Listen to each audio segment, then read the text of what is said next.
బులెటిన్లో మరో breaking news చూస్తున్నాం. సిద్దిపేట జిల్లా ఇర్కోడ్ గ్రామంలో యూరియా కొరతపై ఆందోళన తీవ్ర రూపం దాల్చింది. యూరియా కావాలని అడిగిన ఒక రైతును అరెస్ట్ చేయడానికి ప్రయత్నించగా తోటి రైతులు పోలీసులపై తిరగబడడంతో ఉద్రిక్తత నెలకొంది. జిల్లాలోని ఇర్కోడ్ గ్రామంలో రైతులు యూరియా కొరతతో తీవ్ర ఇబ్బందులు పడుతున్నారు. ఈ సమస్యపై ప్రభుత్వాన్ని నిలదీసిన ఒక రైతును పోలీసులు అరెస్ట్ చేయడానికి ప్రయత్నించారు. ఇది గమనించిన మిగతా రైతులు తమ తోటి రైతుకు మద్దతుగా ముందుకొచ్చారు. వారు పోలీసులను చుట్టుముట్టి అరెస్ట్ను అడ్డుకున్నారు. దీంతో పరిస్థితి ఉద్రిక్తంగా మారింది.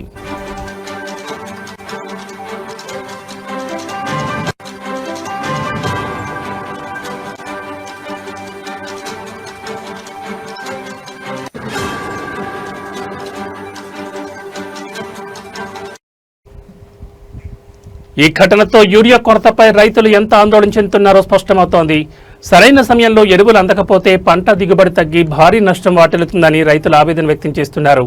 ఈ సమస్యపై ప్రభుత్వం తక్షణమే స్పందించి రైతులకు యూరియాను అందుబాటులోకి తీసుకురావాలని డిమాండ్ చేస్తున్నారు. లేకపోతే ఆందోళనలు మరింత ఉధృతమయ్యే అవకాశం ఉందని హెచ్చరిస్తున్నారు.